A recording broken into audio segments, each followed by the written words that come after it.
जय श्री कृष्ण, जय राधे राधे। वैशाख मास महात्म के शंख व्याध संवाद व्याध के पूर्व जन्म का वृतांत। सुरतदेव जी कहते हैं कि राजन पंपा के तट पर कोई शंख नाम के प्रसिद्ध परम यशस्वी ब्राह्मण थे।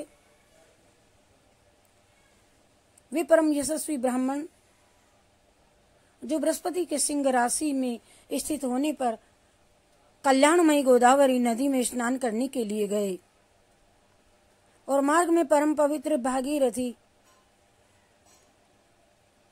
को पार करने के बाद दुर्गम जल शून्य एवं भयंकर निर्जन वन में धूप से विकल हो गए थे। बैसाख का महीना था और दोपहर का समय। वे किसी वृक्ष के नीचे जा बैठे। इसी समय कोई दुराचारी व्याध हाथ में धनुष धारण किए वहां आया और ब्राह्मण के दर्शन से उसकी बुद्धि पवित्र हो गई और वह इस प्रकार बोला, मुने, मैं अत्यंत दुर्बुद्धि एवं पापी हूँ।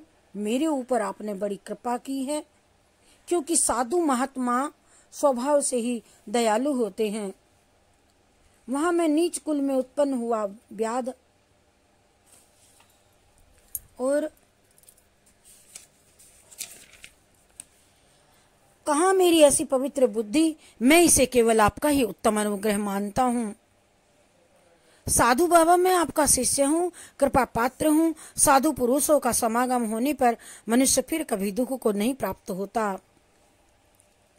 अतः आप मुझे अपने पाप नाशक वचनों द्वारा ऐसा उपदेश दीजिए जिससे संसार बंधन से छूटने की इच्छा रखने वाले मनुष्य अनायास ही भवसागर को पार कर जाते हैं।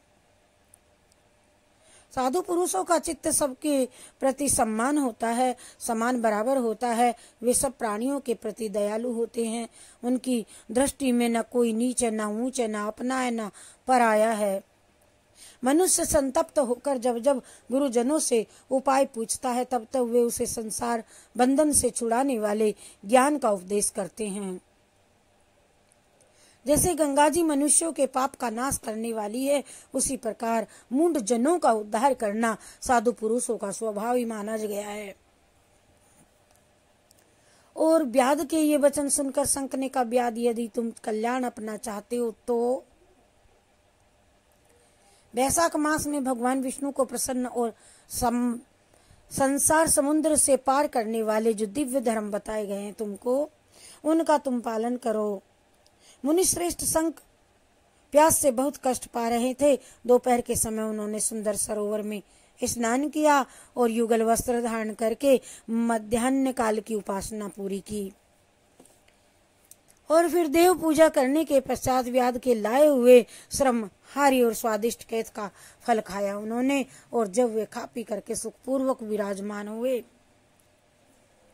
उस समय व्याध ने हाथ जोड़ करके कहा, मुने, किस कर्म से मेरा तपों में व्याध कुल में जन्म हुआ, ये बताइए, और किससे ऐसी सद्बुद्धि तथा महात्मा की संगति प्राप्त हुई मुझे। प्रभु, ये सब मुझे ठीक ठीक समझा करके मैंने जो कुछ तुमसे पूछा है वह तथा अन्य जानने योग्य बातें भी हों सो मुझसे समझा करके कहिए। शंख बोले, पूर्व जन्म में तुम वेदों के पारंगत विद्वान ब्राह्मण थे। सांकल्य नगर में तुम्हारा जन्म हुआ था। तुम्हारा गोत्र श्रीवत्स और नाम स्तंभ था। उस समय तुम बड़े तेजस्वी समझे गए थे, किंतु आगे चल करके किसी वेश्या में तुम्हारी आसक्ति हो गई और उसके संग दोष से तुमने नित्य कर्मों को त्याग दिया और शूद्र की भांति घर आकर रहने लगे उसके। और यद्यपि तुम सदाचार शून्य, दुष्ट तथा धर्म कर्मों के त्यागी थे, तो भी उस समय तुम्हारी ब्राह्मणी पत्नी कांतिमणि ने वेश्या सहित तुम्हारी सेवा की दोनों की, और वह सदा तुम्हारा प्रिय करने में लगी रहती थी। वह तुम दोनों के पैर धोती, दोनों की आज्ञा का पालन करती और दोनों से नीचे आसन पर बह सोती थी। इस प्रकार वेश्या सहित पति की सेवा करती हुई उस दुखी ब्राह्मणी का इस भूतल पर बहुत समय बीत गया। एक दिन उसके पति ने मूली सहित उड़द खाया और तिल मिश्रित निष्पाव भक्षण किया और उस अपत्य भोजन से उसका मुंह पेट चलने लगा और उसे बड़ा भयंकर भगंदर रोग हो गया। वह उस रोग से दिन रात जलने लगा। जब तक घर में धन रहा तब तक वेश्या भी टिकी रही। उसकी सारा धन लेकर के पीछे उससे उसका घर छोड़ दिया उसने। वेश्या तो क्रूर और निर्दयी होती है, उसे छोड़कर दूसरे के पास चली गई।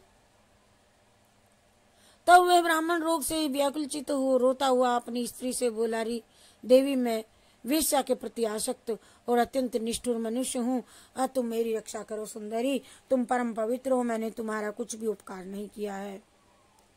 कल्याणी, जो पापी एवं निंदित मनुष्य अपनी विनीत पत्नी का आदर नहीं करता, वह 15 जन्मों तक नपुंसक होता है। माँ भागे, दिन रात साधु पुरुष उसकी निंदा करते हैं। तुम साध्वी और पतिव्रता हो, मैं तुम्हारा अनादर करके पाप योनि में गिरूंगा। तुम्हारा अनादर करने से जो तुम्हारे मन में क्रोध हुआ होगा, उससे मैं दग्ध हो चुका हूँ। और इस प्रकार अनुताप युक्त वचन कहते हुए पति से वह पतिव्रता हाथ जोड़कर बोली, प्राणनाथ, आप मेरे प्रति किए हुए व्यवहार को लेकर के दुख न माने, लज्जा का तुम अनुभव न करें। मेरा आपके ऊपर तनिक भी क्रोध नहीं है, और जिससे आप अपने को दग्ध हुआ बतलाते हो। पूर्व जन्म में किए हुए पाप ही इस जन्म में दुख रूप होकर के आते हैं। जो उन दुखों को धैर्य पूर्वक सहन करती हैं, वह स्त्री साध्वी मानी जाती हैं, और वही पुरुष श्रेष्ठ समझा जाता है। और वह उत्तम वर्ण वाली स्त्री अपने पिता और भाइयों से धन मांग करके लाई, और उसी से पति का पालन पोषण करने लगी। उसने अपने स्वामी को साक्षात क्षीर सागर निवासी विष्णु ही माना, और वह दिन रात पति के मलमूत्र साफ करती और उसके शरीर में पड़े हुए कष्टदायक कीड़ों को धीरे धीरे नख से खींच करके निकालती थी। ब्राह्मणी ने रात में सोती, ना तो रात में सोती थी ना दिन में सोती। अपने स्वामी के दुख से संतप्त होकर के वह दुखिनी सदा इस प्रकार प्रार्थना किया करती थी कि प्रसिद्ध देवता और पितर मेरे स्वामी की सदैव रक्षा करें। यह कहती रहती, इन्हें रोगहीन एवं निष्पाप कर पितर मेरे स्वामी की रक्षा करें। मैं पति के आरोग्य के लिए चंडिका देवी को भैंस का दही और उत्तम अन्न चढ़ाऊंगी। महात्मा गणेश जी की प्रसन्नता के लिए मोदक बनवाऊंगी। 10 शनिवारों का उपवास करूंगी तथा मीठा और घी नहीं खाऊंगी। मेरे पति रोगहीन होकर के 100 वर्ष जीवें। इस प्रकार वह देवी प्रतिदिन देवताओं से प्रार्थना करती थी, और उन्हीं दिनों कोई देवल नाम का महात्मा वहां पर आ गए। वैशाख मास में धूप से पीड़ित हो सायकाल के समय उस ब्राह्मण के घर में उन्होंने पदार्पण किया। ब्राह्मणी ने महात्मा के चरण धो करके उस जल को मस्तक पर चढ़ाया और धूप से कष्ट पाए हुए महात्मा को पीने के लिए शरबत दिया। प्रातःकाल सूर्योदय होने पर मुनि जैसे आए थे वैसे चले गए। तदंतर थोड़े ही समय में उस ब्राह्मण को सन्निपात हो गया, और ब्राह्मणी सोंठ मिर्च और पीपल लेकर के उसके मुंह में डालने लगी। तब उसने पत्नी की उंगली काट ली और उसके दोनों दांत सहसा सट गए, और ब्राह्मणी की उंगली का वह कोमल खंड उसके मुंह में ही रह गया। उंगली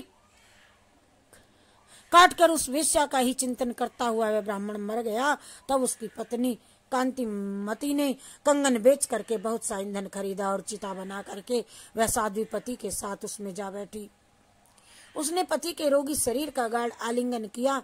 आलिंगन करके उसके साथ अपने आप को भी चिता में जला दिया।